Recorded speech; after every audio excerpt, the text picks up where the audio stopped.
Thanks for joining me again on The World Today, the midweek edition. I am Amarachi Ubani. So the U.S. Republicans have won majority in the Senate, which means that they would have a major say in the Obama administration's remaining 2 years in office. Republican Senator Mitch McConnell, who will most likely lead the chamber, said the result is a vote against a government that the people can no longer trust. There were 435 seats up for election, and the Republicans have won 243 so far in the House of Representatives. While in the Senate, there were 35 seats up for election, both the ones for re-election, and the Republicans, beg your pardon, now have 52 of the total number of seats, and it's tipped to win even more as the votes keep coming in. The Republicans also made gains in the 36 governorship seats up for re-elections. Analysts say that President Barack Obama's unpopularity was the driving force for the Republicans, who now have the power to complicate, if not block completely, Mr. Obama's agenda in the last 2 years of his tenure in the White House.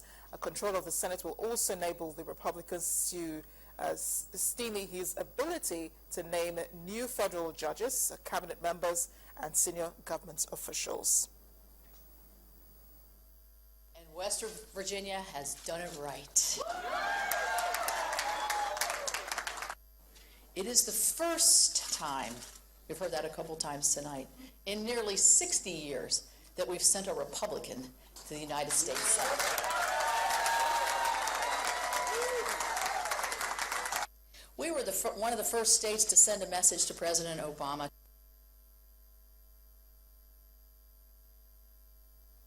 Well, let's talk more about those elections now. The VOA's Jim Fry, who is the national editor for The Voice of America, joins me now via Skype from the studios in Washington. Jim, great to see you.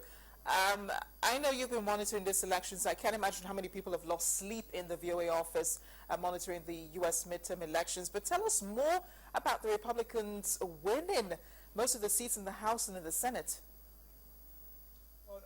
This election, Amarachi, is interesting in that it shows deep voter dissatisfaction in almost all aspects of Washington, D.C.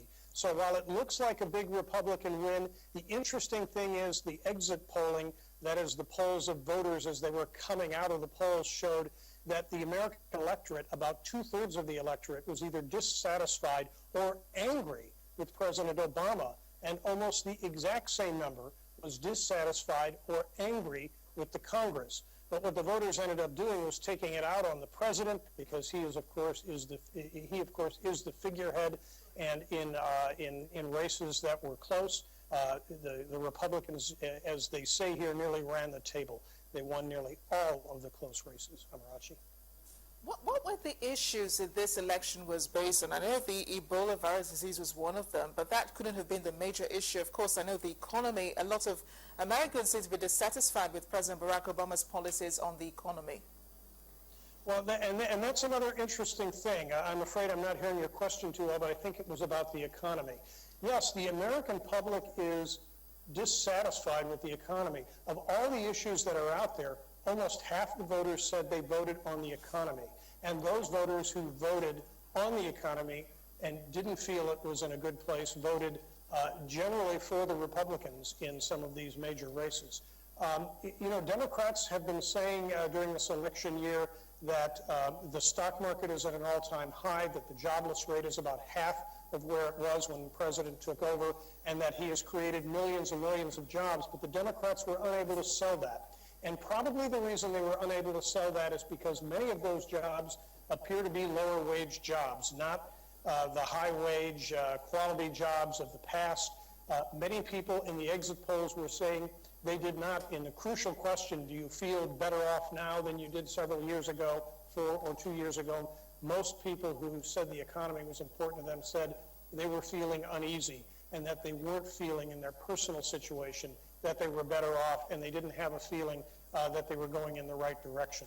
So the economy did indeed hurt the president. The interesting thing is now with Republicans being in charge of both the House and the Senate, how will that play in 2 years if the economy has yet to improve even further and if people are feeling the same way in 2 years.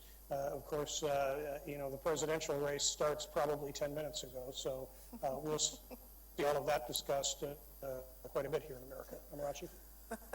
All right, Jim. But we've seen this scenario before. I remember when President Barack Obama was just elected 2 years into office during the midterm elections. He faced the same challenge. I mean, people were very discontent with his policies on the economy, and also people said they were disappointed. And even after 4 years, surprisingly, he got re-elected. So what are the chances of the Democrats ever coming back into the White House? The chances of if I may, the chances of the Democrats winning the White House are really considered to be excellent. The American electorate tends to be two different groups of voters, or quite different groups of voters in the midterms versus the general election. In the general election, you find voters who only vote occasionally, who are attracted to a presidential race because it is high profile. They tend to be younger. They tend to be more minorities, that is African Americans and Hispanics. And those groups of voters have voted for Democrats in larger numbers in the past. Now, they won't have Barack Obama on the ballot in 2 years, so it'll be interesting to see who the Democrats nominate and whether whomever they nominate can bring that group of voters out. The presidential race isn't really a national election. It's 50 individual state elections, and the demographics for the state elections and what we call the Electoral College here still favor the Democrats.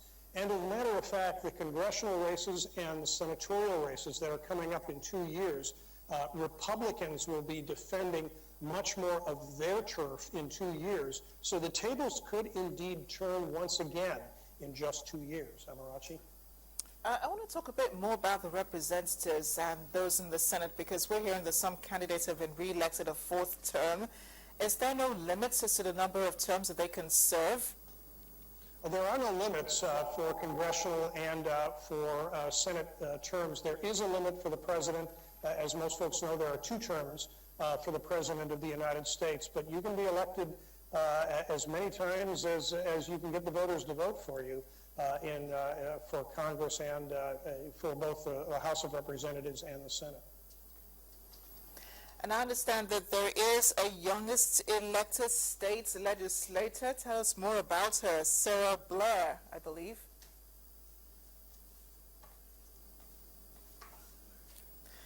Jim, I don't know if you can hear me. I hope you haven't lost connection with you. I was asking about Sarah Blair, the youngest elected state legislator. Tell us more about her. I'm sorry, I didn't hear that name. Okay, then I guess this is where we'll just wrap it up. Well, thank you so much, Jim, for explaining the U.S. elections to us. I guess I better leave it here. Thank you.